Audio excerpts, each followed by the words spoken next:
जय हनुमान ज्ञान गुण सागर, जय कपीस तिहलोक उजागर।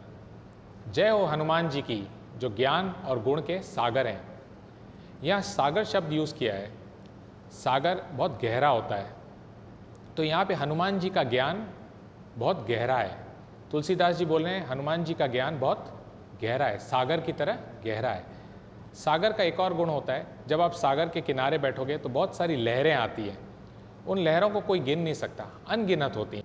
तो हनुमान जी का ज्ञान गहरा है सागर की तरह, और हनुमान जी के गुण लहरों की तरह है। तो यहाँ पे सागर की जो लहरें हैं, हनुमान जी के गुण की तुलना लहरों से की गई है, मतलब उनके अनगिनत गुण हैं। जय हनुमान ज्ञान गुण सागर, जय कपीस तिहलोक उजागर। जय कपीस, कपीस मतलब बंदरों के राजा। तो पहले वाली राजा था, फिर सुग्रीव राजा बने। तो यहाँ पर हनुमान जी राजा नहीं बनकर राजा बनाने वाले हैं। उनकी वजह से, मतलब हनुमान जी की जब कृपा होगी तो कोई भी राजा बन सकता है। और शास्त्रों में लिखा है हनुमान जी तो दिलों के राजा हैं। मतलब हनुमान जी प्रभु श्री राम और सीता माता के हृदय में बसते हैं, और हनुमान जी अपने लाखों करोड़ों भक्तों के भी हृदय में बसते हैं। इसलिए उन्हें दिल का राजा या राजा कहा जाता है। कपि शब्द का एक अर्थ आता है, क मतलब पान करना और पी मतलब आनंद से। तो जो राम की कथा का अमृत का पान करे वो कपि। देखिए भगवान की लीला कितनी मोहक है। भगवान कभी कभी स्वयं भक्त बनकर अपनी लीला का आस्वादन करते हैं। जब शिव जी को पता चला कि भगवान श्री राम का अवतार लेके आने वाले हैं, तो उन्होंने बोला कि अब मुझे सेवा करने की इच्छा हो रही है। तो उन्होंने बोला मैं एक अवतार लूँगा जिसमें एक निम्न योनि में जन्म लूँगा।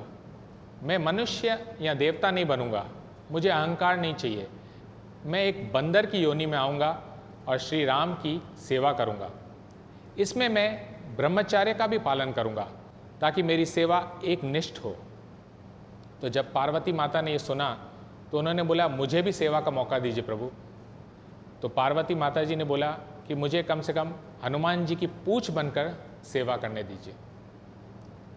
तो जय कपीस तिहलोक उजागर। तिहलोक उजागर का मतलब है, शास्त्र में कहीं कहीं कोई भक्त बताते हैं त्रिलोक उजागर करने का मतलब, जैसे वराहदेव जी ने पृथ्वी को बचाया, वैसे हनुमान जी ने भी बहुत सारे ग्रहों को बचाया।